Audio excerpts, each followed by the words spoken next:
FORA.tv. The world is thinking. Here.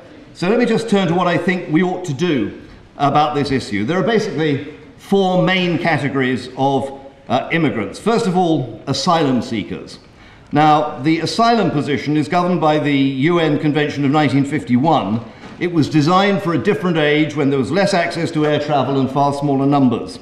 The problems today are exacerbated also by the sustained efforts, usually from the left, to broaden the criteria for asylum. It used to be only those under threats from organs of the state who could qualify. Now it seems to be anyone with a grievance. The second category, there are the citizens of the European Union. Now, EU citizens have particularly made positive contributions. I think of the renowned work ethic of the Polish immigrants who've done extremely well, but we have to consider whether such an open-ended commitment can last indefinitely.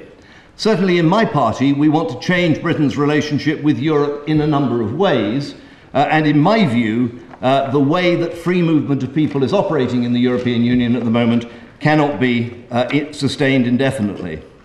Thirdly, there are economic migrants. Again, as I've made very clear, many of these have much to offer, many of these have contributed and will contribute to our society.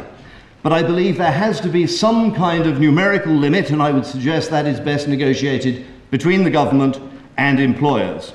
Finally, of course, there are the illegals.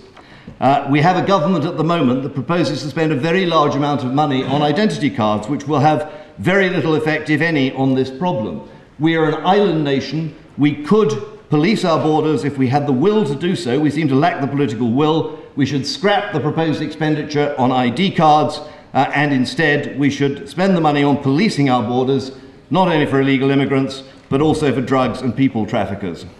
So finally, Mr. President, if I may conclude, immigration is a good thing, but you can have too much of a good thing.